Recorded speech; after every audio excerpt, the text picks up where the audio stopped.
Hey, hello, I welcome you to Online Education Track, and this is the second topic of our Geography Optional Series. अभी तक हम पहला topic cover कर चुके हैं। आज का जो टॉपिक है वो है फैक्टर्स कंट्रोलिंग लैंडफॉर्म्स डेवलपमेंट।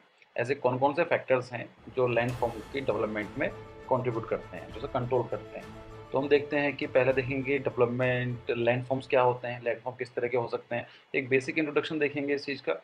उसके बाद हम लोग देखेंगे कि व्हाट आर द फैक्टर्स, कि ऐसे कौन कौन से फैक्टर्स हैं जो ये डिसाइड करते हैं किसी भी जगह का के जो लैंडफॉर्म्स हैं वो किस तरह के होंगे। तो एक बार बेसिक से इंट्रोडक्शन आप यहाँ पर देख लीजिए। So here it is like what और दी लैंडफॉर्म्स। ठीक है, लैंडफॉर्म का मतलब है कि जो भी लैंड के ऊपर आप देखते हैं डाइवर्सिटी वो किस तरह की होती है। कभी कभी आपको प्लेन रीजन मिल सकता है, कभी कभी थोड़ा आइलैंड रीजन मिल सकता है, या फिर हो सकता है कि डिप्रेशन है या हाईलैंड है। तो ये सब कहीं ना कहीं हमारे लैंडफॉर्म में आते हैं। तो जैसा इसके अंदर दिखाया गया है कि आइलैंड है, कॉन्टिनेंटल शेल्फ हो सकती है, केप हो सकते हैं, कोस्टलाइन होती है, हिल हो सकते हैं, छोटी पहाड़ी हो सकती है, उसके बाद कैनियंस हो सकते हैं। इनको हम अलग से भी डिटेल में पढ़ेंगे अलग अलग लैंडफॉर्म्स के लिए, लेकिन अभी हम लोग टॉपिक वाइज लेकर चल रहे हैं। तो वैलीज कैसी हो सकती है, माउंटेन हो सकते हैं। तो ये इस तरह के डिफरेंट लैंडफॉर्म्स हो सकते हैं, और भी हो सकते हैं, प्लेटोज भी आप काउंट कर सकते हैं और बेस भी काउंट कर सकते हैं। तो ये इस तरह के लैंडफॉर्म हमें देखने को मिलते हैं। जो भी लैंड के ऊपर किसी भी तरह का स्ट्रक्चर देखने को मिलता है, जो एलिवेटेड फॉर्म होता है या डिप्रेशन फॉर्म होता है, उसको बोला जाता है लैंडफॉर्म। तो इसके बारे में देखेंगे कि किस तरह की लैंडफॉर्म कैसे बनते हैं। उससे पहले एक चीज़ और है कि I want to tell you something basic about कि there are two type of the forces. अगर हम कोई भी चीज़, हमारी अर्थ क्रस्ट है, उसके ऊपर दो तरह की फोर्सेज लगती हैं। एक लगती है एंडोजेनेटिक और दूसरी होती है एक्सोजेनेटिक। एक्सोजेनेटिक फोर्सेस, ये उनको बोला जाता है प्रोसेसेस। ठीक ही बात है। तो एंडोजेनेटिक जैसे नाम से बताता है, एंडो का मतलब होता है इनसाइड और जेनेट का मतलब होता है बर्थ, जन्म लेना, कि कोई चीज़ जो फोर्स है वो कहाँ से उसका ओरिजिन है। तो अगर हमारी अर्थ के अंदर से ओरिजिन होता है तो it is called as endogenetic forces. और अगर जो अर्थ से बाहर का जो होता है उसको बोलते हैं एक्सोजेनेटिक फोर्सेज। नॉर्मली क्या होता है, endogenetic forces they contribute for the development. ये क्या करते हैं, ये डेवलपमेंट ऑफ लैंडफॉर्म, ये लैंडफॉर्म को बनाने में हेल्प करते हैं। जैसे कोई फोर्स होगी तो आपकी पहाड़ी बन सकते हैं, वोल्केनिज्म, आइलैंड, ये सब एंडोजेनेटिक फोर्सेज होती हैं। एक्सोजेनेटिक फोर्स होते हैं, जैसे यहाँ पर है, तो नीचे से फोर्स लगी है तो यहाँ पर मान लीजिए कोई ऐसा लैंडफॉर्म बन जाता है। तो the forces come from the inside of the earth, it is called as endogenetic forces. लेकिन अब जो एक्सोजेनेटिक फोर्सेज होती हैं ये ऊपर से लगती हैं। जैसा विंड हो गया है, एयर हो गई है, वाटर है, या टेम्परेचर है, there are so many different things. तो ये क्या करती हैं, इसको बोलते हैं एक्सोजेनेटिक फोर्सेज, और ये नॉर्मली लैंडफॉर्म को खत्म करने का काम करती है। तो डेवलप करती हैं और उसको ये खत्म करने का काम करती है। बाकी in detail we will see, जब ये टॉपिक आएगा एंडोजेनेटिक फोर्सेज का तो हम लोग उसमें देखेंगे। और बाकी एंडोजेनेटिक फोर्सेज को दो तरह से डिवाइड किया जा सकता है। अब कोई अंदर से, ये हमारी दिस इज अवर अर्थ, और यहाँ से मान लीजिए को फोर्स लग रही है इनसाइड, तो it can be of two type. पहली हो सकती है, बहुत ही स्लो मोशन हो सकता है, उसको बोला जाता है डायस्ट्रॉफिक। और एक तरह से होता है बहुत ही फास्ट हो सकती है, सडन फोर्स हो सकती है, इसको बोला जाता है कैटास्ट्रोफिक। Catastrophic movement. अगर कोई भी चीज़ स्लो मूवमेंट होती है, तो अब अगर स्लो मूवमेंट है तो ये वर्टिकल हो सकती है, जैसे ऊपर नीचे की तरह से हो सकती है, या फिर लेफ्ट राइट हो सकती है, that is horizontal movement. It can be of one type, it can be of second type. तो अगर ये वर्टिकल है, मतलब अगर कोई भी अ, अगर हम लोग ये लेके चलते हैं, इसको हटा देते हैं, एक फोर्स ये है और ये मान लीजिए इस तरह से है, कोई प्लेट है, ये ऊपर नीचे हो रही है, it is called as vertical movement, that is epeirogenetic. Epeirogenetic, epeiro का मतलब ही होता है कॉन्टिनेंट, और जेनेटिक का मतलब होता है द प्रोसेस ऑफ बर्थ, कि कैसे कोई चीज़ जन्म लेती है। ये उसको बोलते हैं कॉन्टिनेंटल बिल्डिंग फोर्सेस, क्योंकि इससे कॉन्टिनेंट बनते हैं। That is called as vertical या एपेरोजेनेटिक फोर्सेस। अब वही चीज़ हो सकती है, इसको हम फर्दर डिवाइड कर सकते हैं, अगर ऊपर जाता है या डाउनवर्ड होता है। अगर कोई फोर्स ऊपर की तरफ लग रही है तो it is called as upward epeirogenetic forces, और अगर डाउन नीचे की तरफ लग रही है, it is called as downward epeirogenetic forces. Second thing हमने बताया, इस वर्टिकल मूवमेंट के साथ साथ हॉरिजॉन्टल मूवमेंट भी हो सकता है। तो अगर किसी भी चीज़ का हॉरिजॉन्टल मूवमेंट होता है तो it will be like this. May be ये है, दूसरा ये है, हो सकता है ये आपस में टकरा रहे हो या कोई एक इस साइड जा रहा हो, तो इट इज़ हॉरिजॉन्टल मूवमेंट। जब इस तरह की फोर्सेस होती हैं, अगर हॉरिजॉन्टल मूवमेंट के डायरेक्शन में फोर्स लगती है तो उसको बोला जाता है ओरोजेनेटिक फोर्सेस या ओरोजेनिक। ओरो का मतलब होता है माउंटेन, और ऐसे क्या उसका मतलब है कि इससे माउंटेन्स बनते हैं, आपकी पहाड़ बनते हैं। अब दो चीज़ें हो सकती हैं, जैसे वर्टिकल था तो ऊपर नीचे दोनों साइड हो सकता है, ऐसे हॉरिजॉन्टल है तो ये दोनों एक डायरेक्शन में हो सकते हैं या अपोजिट डायरेक्शन में हो सकते हैं।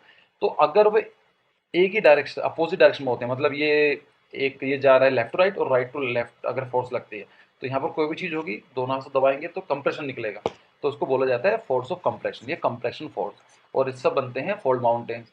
और अगर हो सकता है कि एक इस डायरेक्शन में जा रहा है एक इस डायरेक्शन में जा रहा है, तो दोनों तरफ से खींचेंगे तो बनेगा, टेंशन आ जाएगी, तो वहाँ से बोलते हैं हमारे fold mountains.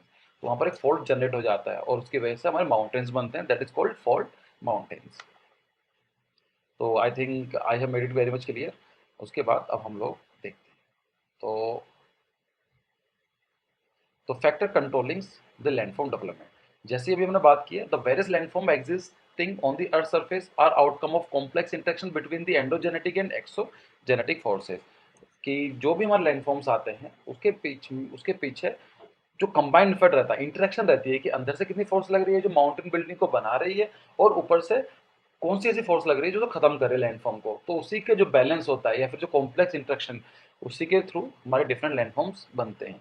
The endogenetic force coming from with in the earth, जैसा बताया है कि जो भी फोर्स है अगर अर्थ का ओरिजन है, if the force has the origin in the earth तो it is called as endogenetic forces. और इसको बोला जाता है कंस्ट्रक्टिव फोर्सेस, क्यों, इससे क्या होता है माउंटेन्स या फिर any other landforms they start developing, उससे कंस्ट्रक्ट होना स्टार्ट हो जाते हैं, तो उसको बोला जाता है constructive forces which give the birth of numerous landforms. उसको बोला जाता है जो पहली बार लैंडफॉर्म्स होते हैं उसको बोलते हैं initial landforms. These initial landforms are modified and shaped by exogenetic forces. अब एक मान लीजिए अंदर से फोर्स लगी, एक पहाड़ डेवलप हो जाता है, माउंटेन वैली डेवलप हो जाती है, उसके ऊपर से क्या होता है रिवर एक्शन लगता है, तो रिवर से काटना स्टार्ट कर देगी वो, उसको क्या करती है, उसको मॉडिफाइड करती है, उसको शेप चेंज करती है, that is called as exogenetic forces. ऐसी फोर्सेस जिनका ओरिजिन अर्थ से बाहर है, एटमॉस्फेयर में है, या फिर अर्थ से अलग कुछ भी है, तो it is called as exogenetic forces. और इसको डिस्ट्रक्टिव फोर्सेस बोला जाता है, क्यों, क्योंकि जो लैंडफॉर्म होता है उसको तोड़ने का काम करती है, उसकी जो हाइट है कम कर दी है या उसको फ्लैट करने का काम करती है, acting through the agent of denudation that result into sequential landform. और इसी की वजह से क्या होता है, सिक्वेंशियल लैंडफॉर्म्स होते हैं, मतलब पहला अगर हम बात करेंगे इनिशियल लैंडफॉर्म तो ये नॉर्मल था, उसके बाद क्या होगा, ये कुछ ऐसा हो जाएगा, उसके बाद थोड़ा सेकेंड फॉर्म हो गया, फिर थोड़े दिनों बाद कुछ ऐसा हो जाएगा, और काफ़ी टाइम के बाद जाकर फ्लैट हो जाएगा, तो it is called as sequential landforms. Apart from these two factors, endogenetic and exogenetic forces, there are several other indirect and implicit factors. Endogenetic और एक्सोजेनेटिक के साथ साथ कई सारी फोर्सेस ऐसी भी होती हैं जो डायरेक्टली और इनडायरेक्टली इफेक्ट डालती हैं। दीज फैक्टर आर, कौन कौन से फैक्टर्स हो सकते हैं अभी हम पढ़ेंगे उसको भी, like so these factors are structure, stages, climate, biota, etc. अभी हम सबको एक एक पढ़ के देखते हैं। तो अगर देखा जाए तो डेंसिटी है, डेंसिटी बताती है कोई कितनी चीज़ ज़्यादा कॉम्पैक्टनेस है। अगर हम बात करते हैं जैसे एक एयर है वो डेंस नहीं होती है, लेकिन अगर हम सॉलिड के बारे में बात करते हैं तो काफ़ी डेंस होती है, लिक्विड बीच में होती है, तो उसकी डेंसिटी भी इफेक्ट डालती है। It indicates compactness, that is how closely the grains are packed. In general landforms having high density are less liable to be eroded. सबसे वाली बात है कि अगर हम लोग बात करते हैं, ये है अगर मान लीजिए उसकी जो जो मेन जो सेलुलर बॉडीज हैं, इसको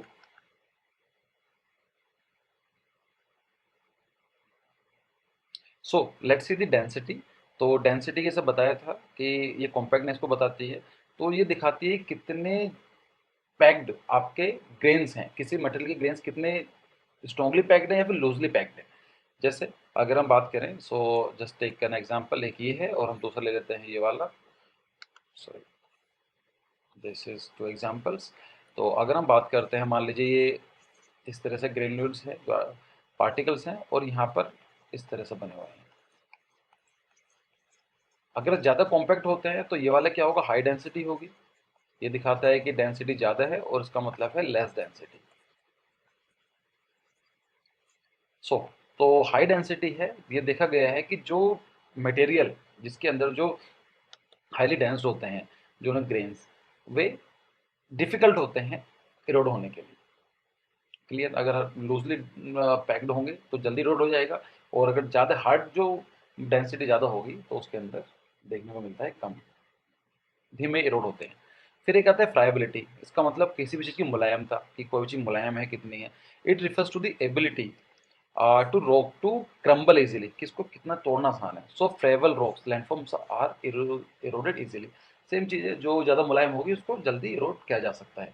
फिर हार्डनेस है, तो it is again on depends on how strongly the particles of minerals are bond together by cementing material. ऐसे कौन कौन से हैं जो ज़्यादा अच्छी मजबूती तरीके से पकड़े गए हैं। तो एक कॉमन सेंस भी ये बोलता है कि अगर जो भी हार्ड रॉक्स होंगे वो लेस लायबल होंगे इरोडेड के। जैसा आप एग्जांपल देख सकते हैं, quartzite comprise of quartz particles cement by silica is quite hard rock.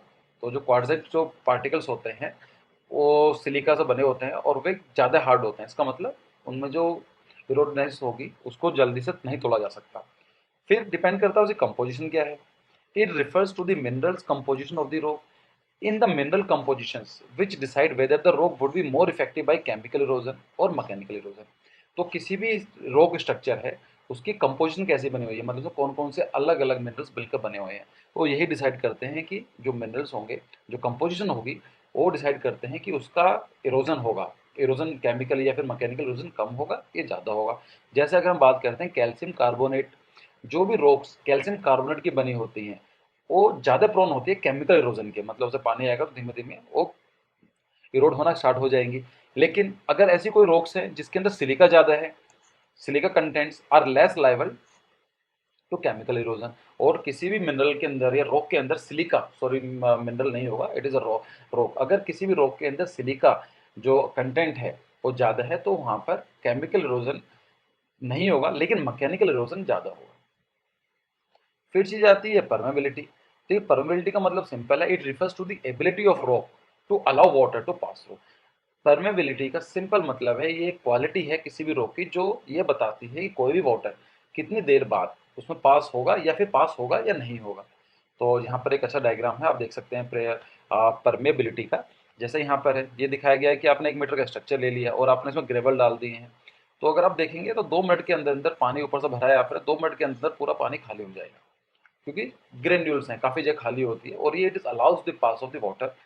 अगर हम सैंड लेते हैं तो इट विल टेक 20 मिनट्स वही चीज़ के लिए, अगर सिल्ट लेते हैं तो 2 घंटे होगा, और अगर क्ले ले लेते हैं तो ये 2 दिन तक भी आप देखेंगे तो काफ़ी सारा बचा रह जाएगा, तो इतना ड्रेन नहीं करेगा। तो इसका मतलब क्या है, it is more permeable and it is less permeable. So let's see, permeability का मतलब वही आता है कि it refers to the ability of rock to allow water to pass through. Permeability in any rock depends on the joints and crack existing in the rocks which allows the water to pass through. अगर कोई भी चीज आती है,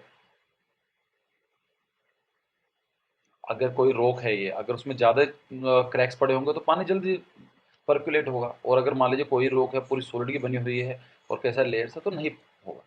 तो ये चीज़ बताया जाता है, जैसे granite joints make available much larger surface area of rock for attract of chemical process. They allows the entry of water and oxygen into the rock and provide lines of weakness of use of mechanical agent of disintegration such as frost and ice. In fact, it is the permeability factor along the bedding plate which cause landslides. तो अगर हम बात करते हैं कि जो permeability क्या करती है, अलाउड करती है। अब देखिए कोई एक रॉक है, इसको हम लोग देख लेते हैं। अगर एक रोग यहाँ पर है और एक रोग यहाँ पर है तो क्रैक पड़ जाता है, तो उसका मतलब क्या हुआ, यहाँ पर एक सरफेस एरिया ज़्यादा हो गया। अगर ये पूरा रहता सीधा तो यहाँ पर सरफेस एरिया वो छोटा होता, अब कितना हो गया, सरफेस एरिया बड़ा हो जाता है। तो इसका मतलब क्या है, यहाँ पर केमिकल पैटर्न ज़्यादा हो सकती है, यहाँ पर वाटर और ऑक्सीजन ज़्यादा इकट्ठा हो सकता है और उसकी वजह से केमिकल पैटर्न स्टार्ट हो जाती है। पोरोसिटी का मतलब वही होता है, it refers to the ability of rock to hold water due to spacing between the granule. तो परमेबिलिटी का मतलब होता है कितना अलाउड करती है पानी, और पोरोसिटी के अंदर यही बताती है कि जो रॉक स्ट्रक्चर है वो कितना दूर दूर बना हुआ है, सो दैट कि कितना पानी को होल्ड कर सकता है उसके स्पेस के हिसाब से। That is clay, shale, limestone, etc post such as ability. Such rocks are prone of both chemical and mechanical erosion, weathering. That is clay, which swells on hydration and sink on dehydration, and consequently deep wide cracks appear on surface. On the other hand, the water present in limestone make it prone to chemical weathering and erosion. उसके बाद देखते हैं फिर आता है कि folds, rocks which have undergone folding due to compression force are less prone to erosion and weathering because the minerals are mechanically compressed. ऐसी जो rocks हैं, अगर एक रॉक मान लीजिए ऐसी है, दूसरी है, ऐसे फोल्ड होता है, तो फोल्ड के अभी दिखाता हूँ। तो ये कुछ इस तरह से फोल्ड बन जाता है, मान लीजिए इन दोनों हो गए। तो अगर कोई भी रॉक है उसमें ज़्यादा फोल्ड पाए गए हैं, इसका मतलब ज़्यादा कॉम्पैक्ट हो जाते हैं, ज़्यादा डेंस हो जाती है। इसका मतलब क्या होगा कि उसमें जो they are less prone to erosion, वो उन पर इरोजन कम होगा। जैसे यहाँ पर दिखाया गया डिफरेंट तरह के, इनको हम डिटेल में पढ़ेंगे कि what are the symmetric fold, asymmetric folds क्या होते हैं, ओवरफोल्ड क्या होते हैं, या रिकम्बेंट। लेकिन आप समझ सकते हैं जैसे एक रोक थी, रोक के अंदर एक फोर्स ऐसे इधर से फोर्स लगता है, तो ये बन जाता है, ये एंटीक्लाइन होता है या सिंक्लाइन होता है, जो नीचे इस तरह से बनता है कोई भी चीज़। तो एंटीक्लाइन मतलब इसकी हाइट समिट, और जो सिंक्लाइन होता है it is the lowest part. So anticline और सिंक्लाइन तो बताए ये आता है। फिर दूसरे के हो सकते हैं, ये सिमेट्रिकल फोल्ड बोला जाता है क्योंकि ये भी सीमेंट, इसका as it is same method बना हुआ है। यहाँ पर देखेंगे ये अलग पार्ट है और ये अलग पार्ट है, this is different, this is different, so it is asymmetrical. यहाँ पर देखते हैं कि ओवरफोल्ड हो गया है, एक दूसरे के ऊपर आ गया है। और यहाँ पर क्या होता है कि रिकम्बेंट मतलब पूरा ही फोल्ड हो चुका है। तो इस तरह से डिफरेंट फोल्ड्स हैं, इनको हम पढ़ेंगे अलग लेक्चर में। तो ये भी चीज़ दिखाता है कि जो अगर किसी भी स्ट्रक्चर के अंदर फोल्ड ज़्यादा है तो वो इरोजन कम होगा। फिर एक आते हैं फोल्ड्स होते हैं। फोल्ड का मतलब एक तो फोल्ड हो जाना। फोल्ड का मतलब क्या है, rocks having fold are more prone to erosion because of mechanical weathering and tear during the folding। इसका भी सिंपल एक तरीके से आप देखेंगे, आप में एक मान लीजिए एक एग्जांपल ये है, और इसके अंदर क्या मान लीजिए कि फोल्ड पड़ जाते हैं, क्रैक पड़ जाता है मान लीजिए इस तरह से। तो अब क्या होगा कि पहले तो यहाँ पर कुछ ज़्यादा नहीं हो रहा था, अभी क्या होगा, वाटर यहाँ परकुलेट कर जाएगा, वाटर फिल हो जाएगा, यहाँ पर दूसरी चीज़ हो जाएंगी, फिर ऑक्सीजन। तो जिन रॉक के अंदर ज़्यादा फोल्ड देखने को मिलते हैं तो they are more prone to erosion. ठीक है। फिर एक आता है ग्रेन्यूल साइज।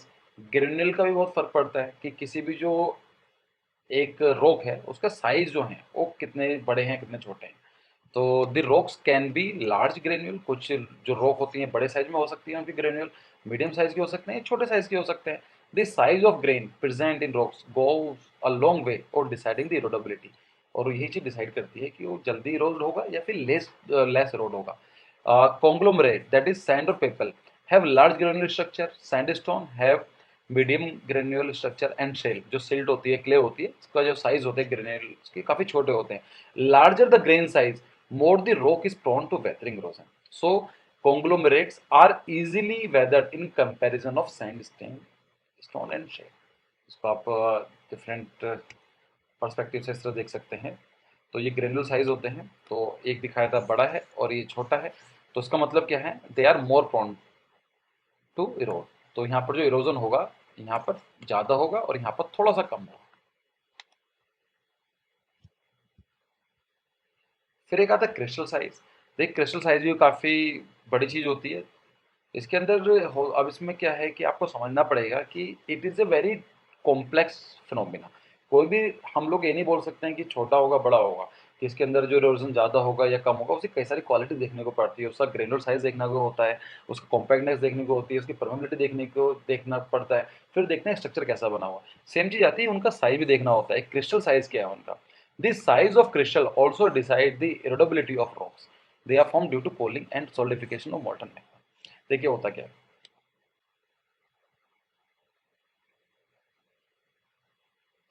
सो क्रिस्टल साइज का देखिए, साइज देखिए, अगर सपोज कीजिए यहाँ पर नीचे से मैग्मा निकलता है और यहाँ से एक माउंटेन, ये पहला केस है। एक केस ऐसा हो सकता है कि यहाँ पर अंदर ही रह जाता है वो और यहाँ पर इकट्ठा हो जाता है, यहाँ पर यहाँ ये पहले केस के अंदर this is case A and this is the case B.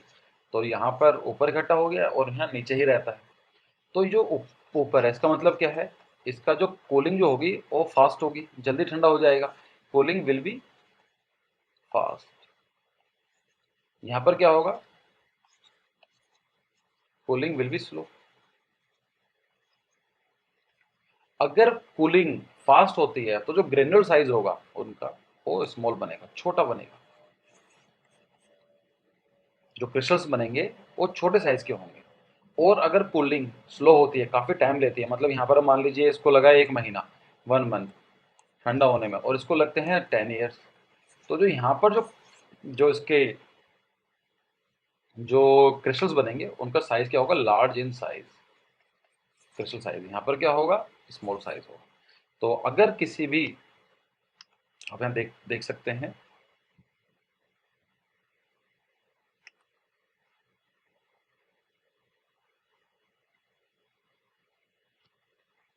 this size of crystal also decide the removability of rocks. They are formed due to cooling and solidification. जो मैंने बताया साइज जो होता है वो डिपेंड करता है कूलिंग जल्दी हुई है ड्यूरेशन के ऊपर डिपेंड करता है। जो लॉन्ग ड्यूरेशन में ठंडे होते हैं उनके जो स्ट्रक्चर होगा, जो जो क्रिस्टल्स होंगे उनका साइज बड़ा होगा। In such rock thermal expression in contraction develop crack and joint between two crystal making in prone to weathering. और जब भी देखते हैं जो कूलिंग लॉन्ग ड्यूरेशन की होगी तो large crystals in such rocks thermal expression and contraction develop, तो उससे क्या होगा, बड़े साइज के बने हुए तो जल्दी एक्सपेंड करेंगे या फिर उनको जो कॉन्ट्रैक्ट करेंगे उसकी वजह से जल्दी ज़्यादा प्रोन होते हैं वेदरिंग के लिए, जो उनमें वेदरिंग ज़्यादा होगी।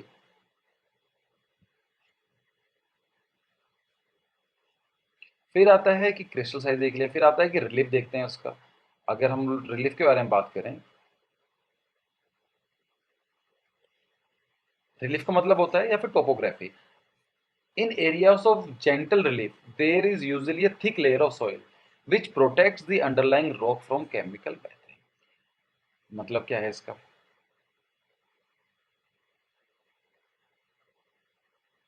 अगर एक रिलीफ है सिंपल फ्लैट रिलीफ है और एक रिलीफ है इस तरह की रिलीफ है मान लीजिए, तो यहाँ पर देखा गया है कि जो जेंटल रिलीफ है दैट इज यहाँ पर दिस केस, तो वहाँ पर क्या होता है काफ़ी मोटी लेयर होती है सॉइल्स की, क्योंकि यहाँ पर इजीली कोई ज़्यादा ग्रेविटी काम नहीं करती है और वहाँ पर ही रहते हैं। अदरवाइज अगर कोई जगह रिलीफ इस तरह से होगी तो पतली होती है क्योंकि स्लाइड हो के नीचे चली जाती है। सो वहाँ की जो सॉइल होती है काफ़ी थिक होती है लेयर, और जो ये प्रोटेक्ट करती है जो उसके नीचे जो रॉक है जो ये वाले स्ट्रक्चर है उनको इरोड होने से बचाती है mechanical weather. On the other land, on the other land in areas of high relief and steep slope, जो अगर इसके बारे में बात करें यहाँ पर हाई रिलीफ है या फिर जो स्टीप स्लोप है, the soil cover is thin and underlying rock surface is severally affected by agent of fluvial erosion and landslide. और अगर इस तरह की होती है तो ज़्यादा इरोजन वहाँ देखने को मिलती है। फिर डिपेंड करता है उसका स्टेज क्या है। This is yet another important factor determining the landform. At youthful stage the erosion of the landform is higher because of steps. फिर आता है बायोटा कि वहाँ पर नेचुरल वेजिटेशन कम है ज़्यादा है। Natural vegetation both promotes and prevent. देखा जाए तो अगर जो वेजिटेशन होती है ये प्रमोट भी करती है और प्रिवेंट भी करती है इरोजन के लिए। द रोक of the trees exert pressure as they enter cracks and crevice and break the rock apart।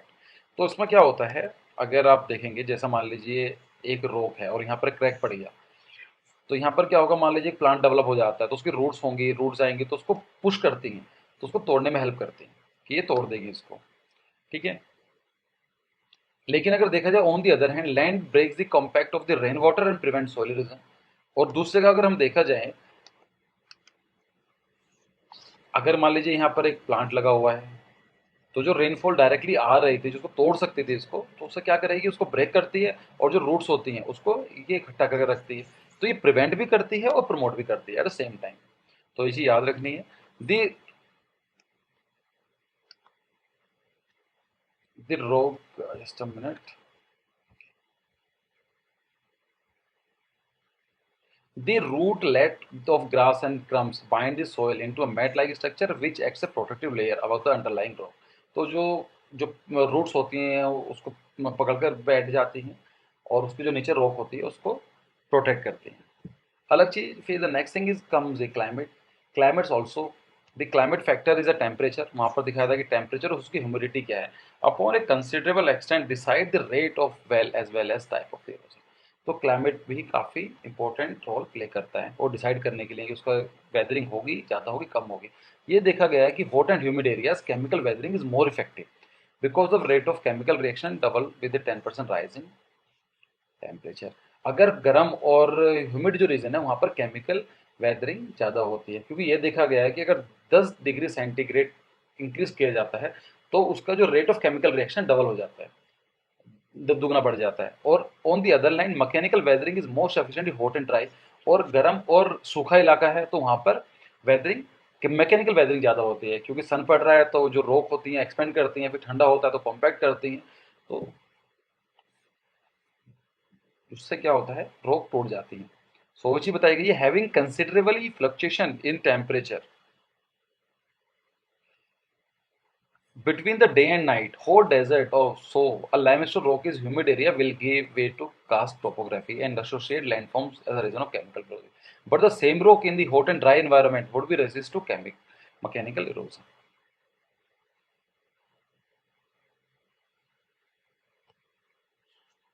Time भी होता है, time is a debatable factor in landform evolution, but without time no landform can evolve. तो ये time भी बहुत जरूरी चीज़ है, अगर एकदम से होता नहीं है। तो अगर टाइम के बारे में बताता है कि अगर उसकी एज कौन सी है, अभी रिसेंटली डेवलप हुए हैं तो उसकी हाइट बढ़ेगी या फिर काफ़ी हाइट होंगे। जैसा एग्जांपल ले लेते हैं हिमालयस का, तो हिमालयस रिसेंटली डेवलप्ड है, तो उनकी जो स्ट्रक्चर होगा एकदम बन के दिखाई देगा। लेकिन अगर काफ़ी पुराना हो गया है, जैसे अरावलीज हैं, तो काफ़ी पुराने हो चुके हैं, तो उनका जो लैंड फॉर्म है अब काफ़ी हद तक खत्म हो चुका है। सो time is also time also plays a very important role. So यहाँ पर आप देख सकते हैं, ये हमने सब डिस्कस कर लिया है। So thanks for joining, this is the end of the video, और please don't forget to like, comment and subscribe and please hit the like button. तो नेक्स्ट चैप्टर मिलते हैं। तो next chapter will be, the next discussion will be endogenetic and exogenetic forces. हल्का सा हमने आज discuss करा है, लेकिन we will continue in the next section कि एंडोजेनेटिक और एक्सोजेनेटिक फोर्सेस होती क्या है।